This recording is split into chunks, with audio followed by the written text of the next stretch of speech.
Good morning बेटा। हम chapter read out कर रहे थे relations of the political science with other social science. पिछली वाली वीडियो में हमने हिस्ट्री से रिलेटेड जो रिलेशंस है वो रीड आउट कर लिए थे, political science and the history. इस वीडियो में हम पढ़ेंगे political science and economics. Political science and economics के आपस में रिलेशंस क्या है, ठीक है।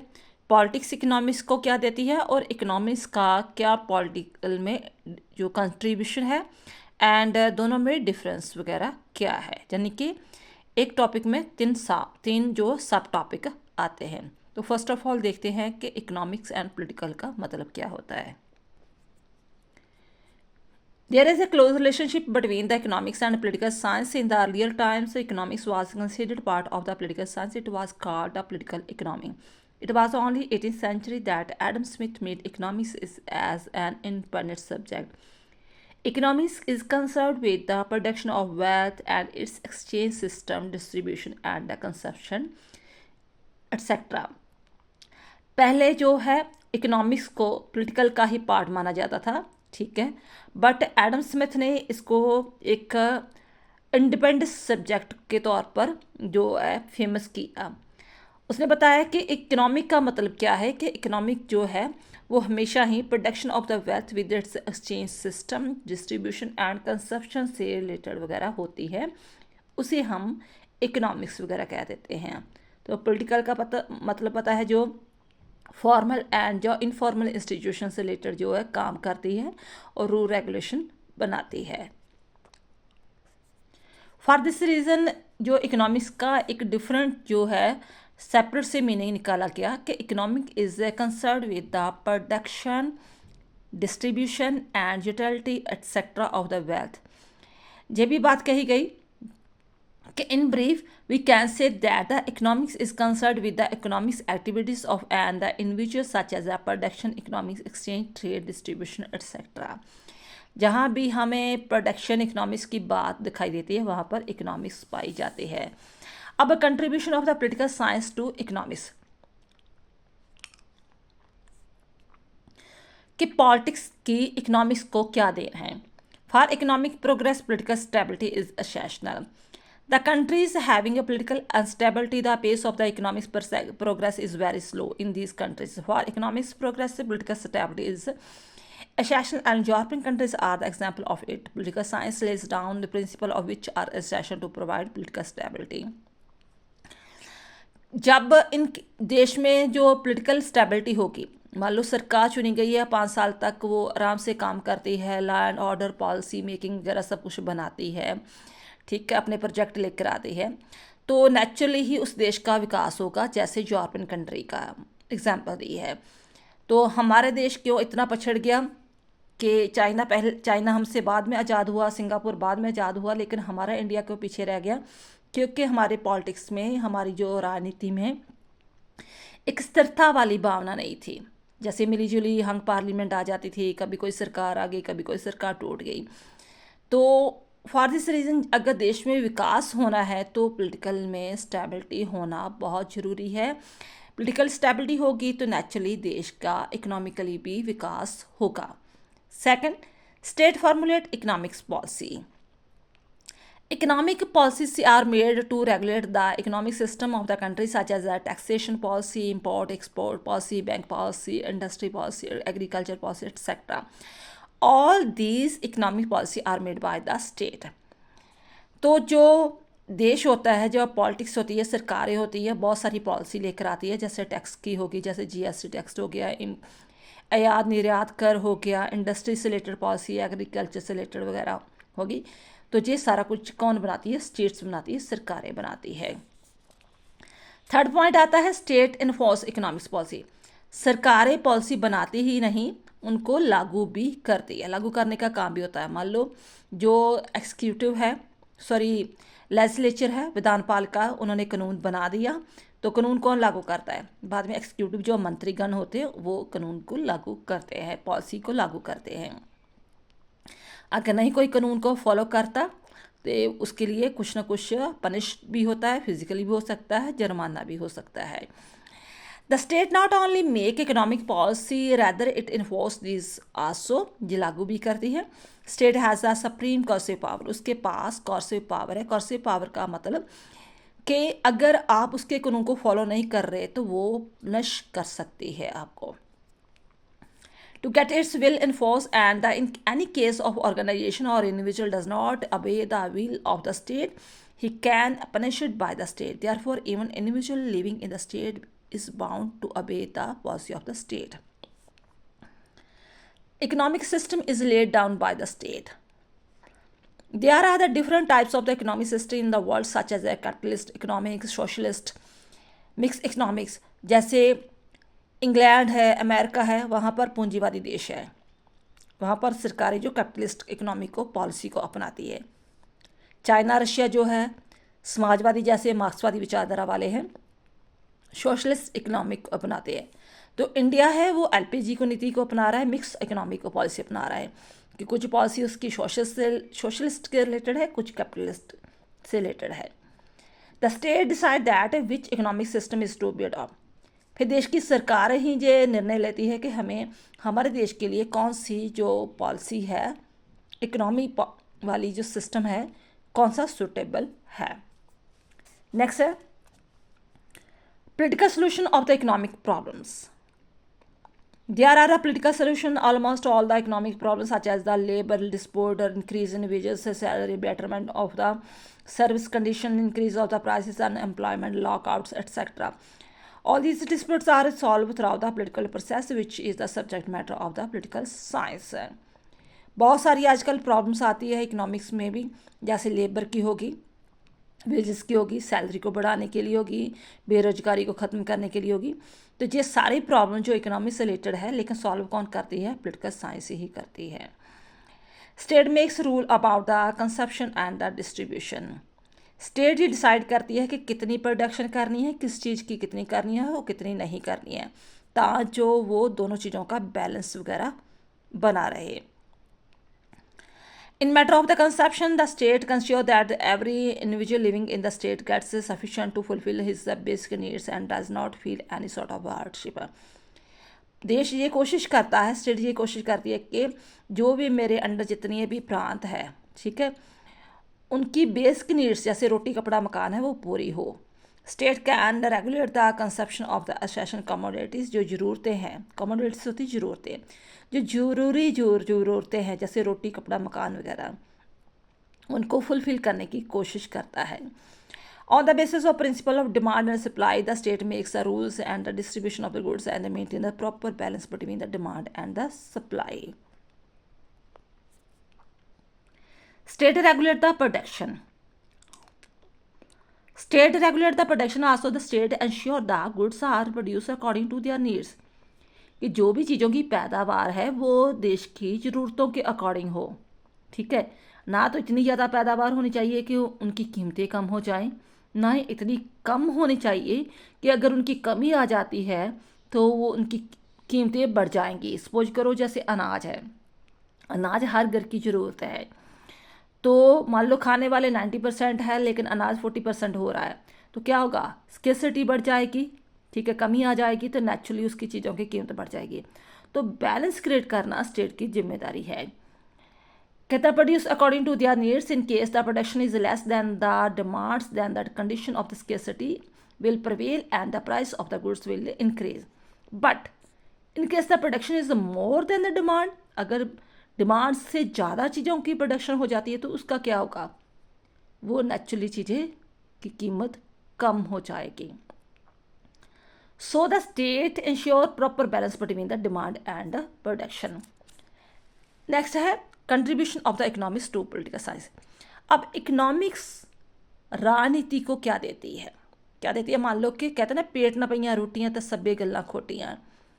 अगर इकोनॉमिकली बैलेंस नहीं होगा हमारे देश में तो राजनीति भी स्थिर नहीं हो सकती, राजनीति कोई पॉलिसी रेगुलेट नहीं कर सकती, राजनीति देश अच्छी तरह नहीं चल सकता, ठीक है. Economic conditions influence the political condition of man. Karl Marx ने भी ये बात कही है कि poor man remains passive towards the political activities and he does not take active part of this. के जो इकोनॉमिकली कंडीशंस है वो पॉलिटिक्स को बहुत ज़्यादा प्रभावित करती है। जो गरीब लोग होते हैं वो हमेशा ही पॉलिटिकल एक्टिविटीज में पैसिव रहते हैं, वो कभी भी ज़्यादा बढ़ चढ़ कर उसमें पार्टिसिपेट नहीं करते, ना ही उनको देश की कोई प्रॉब्लम से कोई लेना देना होता है। नेक्स्ट है economic inequality give birth revolution.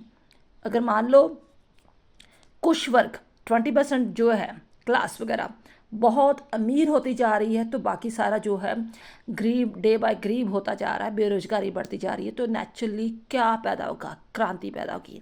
हमारा जो इतिहास इस चीज़ों का गवाह है कि फ्रेंच रेवोल्यूशन जो होगी, रशियन होगी या चाइनीज़ होगी, किस चीज़ के कारण हुई थी? इकोनॉमिकली के कारण ही हुई थी। The economic inequality found in the society give birth to dissatisfaction among the people. लोगों में असंतोष जाग जाएगा, धीरे धीरे वो क्रांति का रास्ता अपनाना शुरू कर देगा। तो हमारे इतिहास की एग्जाम्पल है French revolution, Russian and Chinese. Political ideology are the outcome economic conditions. जिस देश ने जैसी भी आइडियोलॉजी अपनाई है वो कारण है उस देश की इकोनॉमी के कारण। अब अमेरिका इंग्लैंड ने जो है सोशलिस्ट क्यों नहीं अपनाई? क्योंकि वो शुरू से तरक्की में था, इंडस्ट्रियल एरिया था। रशिया चाइना ने क्यों अपनाई? क्योंकि वहाँ पर मजदूरवाद बहुत था, गरीबी बहुत थी। ठीक है, तो देन क्या होती है? उस देश की इकोनॉमिकली कंडीशन कैसी थी उसी के अकॉर्डिंग जो है आइडियोलॉजी विचारधारा अपनाई जाती है। द पॉलिटिकल आइडियोलॉजी लाइक कई तरह की विचारधाराएँ आती हैं, जैसे लिबरलिज्म उदारवाद है, मार्क्सिज्म है, समाजवाद है, जो कलोनियलिज्म बस्तीवाद है। ठीक है, तो imperialism etcetera are the product of the economic conditions of the particular time. Liberalism gave the birth to capitalist and the age a result of the exploitation made the capitalism. जब लोगों को बहुत ज़्यादा liberalism दे दी तो नतीजा क्या हुआ? उन्होंने पूंजीवादी लोगों ने, जो गरीब लोग हैं, उनका शोषण करना शुरू कर दिया। तो ये हुआ, नतीजा ये हुआ कि मार्क्सिज्म एंड कम्युनिज्म, सोशलिज्म जो विचारधारा आनी शुरू हो गई। Similarly the industry develop in the nations give the birth to imperialism and colonialism. अगर मान लो किसी देश में ज़्यादा इंडस्ट्री बढ़ रही है, ठीक है, वो दूसरों देशों में जाके इनपुट कर रही है, इंडस्ट्री को लगा रही है, प्लांट कर रही है, तो वो कौन सा फिर रूप अपना रही है? इम्पेरियलिज्म का, कॉलोनियलिज्म का। नेक्स्ट है economic system influence the policy of the government. Economic system भी गवर्नमेंट की पॉलिसी को अफेक्ट करती है। कैसे करती है? The economic system is the state also influence the policy of the government. For example USA, there is the capitalist economy. आपको पता यूएसए जो पूंजीवादी देश है, उनमें इंडस्ट्रीज बहुत सारी हैं और जो काम करने की, जो पैसा कमाने की आज़ादी है। Capitalist economy order because of which the people enjoy the right of the economic competition and free trade. इसके बिल्कुल उल्ट China there is a social economy order as the result of which the right of the property people is quite limited to great extent. जो property का अधिकार उनके पास नहीं है, जो है अभी तो बहुत लिमिटेड है, क्योंकि मैक्सिमम सारा कुछ 99% सबकी कुछ सरकार के अंडर होता है, प्राइवेट प्रॉपर्टी की कोई बात नहीं होती।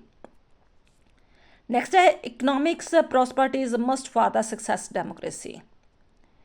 Today democracy is the most popular form of the government. जो हरमन प्यारी सरकार कौन सी मानी जाती है? Democracy. But for the success of democracy economic prosperity is must. हम ये तो कहते हैं कि जो लोकतंत्र है बहुत अच्छी सरकार है, बट लोकतंत्र भी तभी सफल है अगर इकोनॉमिकली कंडीशन बहुत उन देश की अच्छी है। अगर नहीं है तो डेमोक्रेसी भी डिक्लाइन हो जाएगा। Economically developed people take active part in the political activity and it is essential condition for the success of democracy. The poor people are more concern about the fulfilment of their economic needs and they do not take part any interest in the political activities. Next है economic activities are responsible for the origin of the state. जो मार्क्सवादी विचारधारा दी थी ना कि economically कारण ही जब property आई हाथ में तभी जो स्टेट की उत्पन्न हुआ। जैसे आप जो पढ़ते हो मार्क्सिज्म की विचारधारा पढ़ते हो कि पहले कबीले लोगों में, जंगलों में, आदिवासी के टाइम में जो कोई प्रॉपर्टी ना की कोई चीज़ नहीं होती थी, लेकिन जब प्रॉपर्टी की शुरुआत हुई तब स्टेट होंद में आया। We know it quite well that the state is the result of the evolutions, कि स्टेट जो धीरे धीरे इसका विकास हुआ, तो वो इसके विकास में बहुत सारे फैक्टर्स इफेक्ट हुए। Many factors have the contribute in the development of the state, and one of these is the economic warfare. When the people adopt the professions of the agriculture, they settle down at the on one particular portion of land. As a result of this, economic warfare started among them. Rules were made to regulate economic give and take, and state and government come into the existence to enforce the rules. अब दोनों में difference क्या है? First difference है subject matters को लेकर। जो political science है वो स्टेट की गवर्नमेंट के बारे में बात करती है, और जो मॉडर्न पॉलिटिकल साइंटिस्ट वाले हैं वो फॉर्मल और इनफॉर्मल ग्रुप्स को भी इंक्लूड करते हैं। But in the comparison to it, economic just only production, consumption and distribution की बात ही करती है। Difference in the method of study, जो इकोनॉमिकली है स्टडी होती है वो फैक्ट को, स्टैटिक्स को, फैक्ट्स को अपनाती है, फिर किसी चीज़ का एवेल्यूएशन करती है। ठीक है, अगर आपने 9th-10th में स्टैटिक्स के सम पढ़े होंगे, ठीक है, जब कुछ भी ऐसी चीज़ें देखी होंगी, तो आपको पता है कि कोई भी चीज़ें हैं वो स्टैटिक्स को अपनाया जाता है, फिगर आउट की जाती है, फिर एवेल्यूएशन होती है। लेकिन इसके उल्ट पॉलिटिकल साइंस में जस्ट इवेंट्स को, ह्यूमन बिहेवियर को, गवर्नमेंट एंड काइंड्स को जो है फिलोसफिकल मेथड्स के तौर पर देखा जाता है। रिगार्डिंग नेचर के अकॉर्डिंग जो इकोनॉमिकल है वो फिजिकल साइंस है, क्योंकि हम इस चीज़ को देख सकते हैं। गुड्स है, जैसे मटेरियल गुड्स है, लाइक है, वेल्थ है, प्रॉपर्टी है, प्रोडक्शन है, डिस्ट्रीब्यूशन है, ये सारा कुछ वगैरह ये फिजिकल वगैरह है। बट पॉलिटिकल साइंस जो फिजिकल नहीं है, ये किसके ऊपर कंसर्न करती है? ह्यूमन बिहेवियर के ऊपर, उनकी वैल्यूज़ के ऊपर। तो फॉर दिस रीज़न इसे नॉन डेफिनेट फॉर्म कहा जाता है। तो ये नॉर्मेटिव साइंस को अपनाती है और स्ट्रक्चर ऑफ आइडियल स्टेट को जो है फॉलो करती है। कौन? Political science. नेक्स्ट है production made in the economic generally comes true but not political science. अब जिसने किसी ने कोई अंदाज़ा लगाया कि मैंने इतना अनाज बोया है, ठीक है, खेतों में, तो मेरी इतनी प्रोडक्शन होगी, तो नेचुरली नियर अबाउट 99% उसका रिजल्ट सही होता है। बट पॉलिटिकल साइंस में मान लो कि अगर वो कहते हैं कि मैंने जो पॉलिसी लागू की है तो सचमुच में इसका रिजल्ट इतना है कि वो 100% वगैरह नहीं होता, नियर अबाउट 50-60% ही होता है। We have read earlier that economics is concerned with a figure and it is easy to draw correct conclusion. उनके पास स्टैटिक्स होते हैं, फिगर्स वगैरह होते हैं कि कितनी कितनी चीज़ पहले लगाई थी, कितना उसकी आमदन होगी, क्या रिजल्ट निकलेगा, तो सही कंक्लूजन निकलेगा। But by the collecting statics the economics can tell about the annual production of the particular goods. वो पहले ही बता सकते हैं कि कितना इसका एनुअल जो है प्रोडक्शन होगा। बट पॉलिटिकल साइंस में हम तो किसके बारे में स्टडी कर रहे हैं? ह्यूमन बिहेवियर के बारे में कर रहे हैं, उसकी एक्टिविटीज़ के बारे में कर रहे हैं। तो डेफिनेट नहीं है कि 5 साल तक वो उसी पार्टी को बिलोंग करता रहेगा, उसी थॉट्स को, उसी आइडियोलॉजी को, उसी जो उसकी कंडीशन सेम रहेगी। ठीक है, बहुत कुछ वो चेंजेस 5 सालों में आ सकता है। तो political activities of man which keep on the changing with the passage of the time situation, therefore it is difficult to make the prediction। उसका रिजल्ट निकालना बहुत मुश्किल है। कंक्लूजन क्या है? Both are directly and indirectly concern with man, दोनों ही man से रिलेटेड है। Both want to create the proper condition for the development of man, both are concern with the past, present and future. The method of the study of both are the analytical. I hope ये आपको topic अच्छी तरह समझ में आ गया होगा। Apart from all this, for the economics progress of the every state is stable efficient political system is need and this can be possible only in the healthy and the stable economic system. तो While realizing the closeness between the both subjects, the Cambridge Round Table Conference organized UNESCO in 1952 recommended that in the course of the study political science and economy should be taught together, कि दोनों को इकट्ठा ही पढ़ाना चाहिए. But in spite of this we can conclude that the both are disciplines, जिनके economic and political, ठीक है, कॉपरेट जरूर करती हैं, बट उनका अपना अपना सब्जेक्ट है, अपना अपना फील्ड है. हम दोनों को मिक्सअप नहीं कर सकते.